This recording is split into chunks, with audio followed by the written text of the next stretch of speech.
அன்பில் தந்தை இயேசு கிறிஸ்து நாமத்திலே வாழ்த்துக்கள்.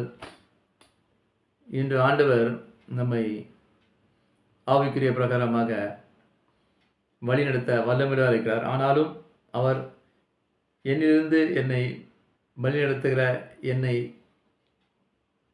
அவர் பேச வைக்கிற இன்று வார்த்தைகள் என்னவென்றால், சில பேர் பார்த்து கொண்டிருக்க சகோதர சகோதரிகள் வேதனை இருக்கீங்க. 2026 இன்னும் வேதனை முடியலையே. என்ன வேதனை?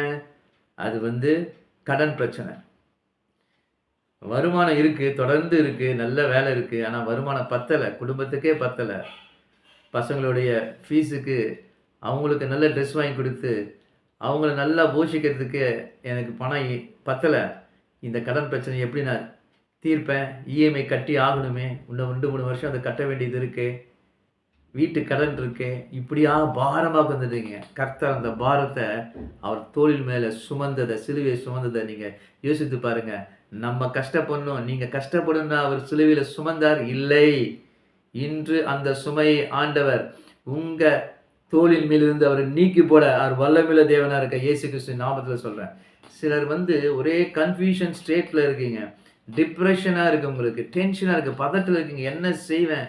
நான் ஃபாரின் போகணுமே, எனக்கு அந்த வர வேண்டிய ஒரு நல்ல ஒரு கேஷு அமௌண்ட்டு வரலையே, எனக்கு இன்னும் விசா வரலையே, எப்படின்னு சொல்லிட்டு நீங்கள் நடந்து கொண்டு நீங்கள் யோசித்து பயந்து கொண்டு இருக்கீங்க. பயப்படாதே என்று ஆண்டவர் சொல்கிறாரு. நீங்கள் ஆண்டவருடைய பிள்ளை தானே, நீங்கள் ஆண்டவரை நீங்கள் நேசிக்கிறீங்களே, ஏசப்பா விசுவாசிக்கிறீங்களே, அதுபடி நடக்கிறீங்களே, நீங்கள் கொஞ்சம் கூட உங்களை அசுவிசுவாசம் நான் ஏன் பயந்துறீங்கன்னு சொல்கிறாரு. ஆனால் நீங்கள் பயப்படாதீங்க. அப்பா பிதாவே என்று கூப்பிடப்படுகிற புத்திர சுகரத்தின் ஆவி நமக்கு கொடுத்துருக்குற அப்பா பிதாவே சொல்லுங்க. இயேசுவே நீரே பிதா, அப்பா பிதாவே நீங்கள் முடிச்சிட்டீங்க, நான் இந்த இதை எனக்கு செய்து கொடுங்க, நான் ஃபாரின் போகணும், என் குடும்பத்துக்காக நான் உங்களுக்காக நான் ஊழியம் செய்வேன், அங்கேயும் உங்கள் நாமத்தை மகிமைப்படுத்துவேன், உங்களுக்கு ஏற்றபடி நான் நடந்து கொள்ளுவேன், உங்களை மகிமைப்படுத்துன்னு சொல்லுங்கள்.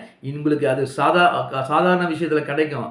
இந்த வருஷம் அது, இந்த மாதம் அது நடந்து முடியும். சிலவங்க சில பார்த்துட்டு இருக்குங்க, ஆவியில் நான் உணர்றேன், இயேசு கிறிஸ்து நாமத்தை தேவனுக்கு மகிமைப்படாதாக டார்கெட் முடிக்கல, மார்க்கெட்டிங்கில் இருக்கீங்க. நீங்கள் அந்த மார்க்கெட்டிங்கில் இருக்கிறனால டார்கெட் முடியாதனால அந்த உங்களோட மேனேஜர், பிரான்ச் மேனேஜர் ஹெட்டு உங்களை நசுக்கிறாரு. இந்த மாதம் இது முடிக்கலைன்னா உங்களை வேலையை விட்டு தூக்கிடுவேன்னு சொல்கிறாரு. ஆண்டவர் அந்த வார்த்தையை மாற்றுவார். உங்களுக்கு இந்த இடத்துல உங்களுக்கு வேலை இருக்கணும், அது இருக்கும். இல்லைனா இங்கே வேலை செய்யும் போது உங்களுக்கு நல்ல வேலையை ப்ரொமோஷனோட நல்ல சம்பளத்தை நிரந்தரமான வேலையை கத்த கொடுப்பார். இயேசு கிறிஸ்து நாமத்தினால நீங்கள் விசுவாசிங்க, பயப்படாதீங்க. அப்பா பிதாவே கூப்பிடுங்க. சிலுவையில் எல்லாத்தையும் முடிச்சதை நீங்கள் நினைவிருங்க, தியானிங்க, முழங்கால் படி ஜெபிங்க, இல்லை நின்று கொண்டு ஜெபிங்க, இல்லை உபவாசத்தை ஜெபிங்க, விசுவாசம் இயேசுவேன்னு கேளுங்க. அப்பா உங்களுக்கு செய்து முடிப்பார். இயேசு கிறிஸ்து நாமத்தில்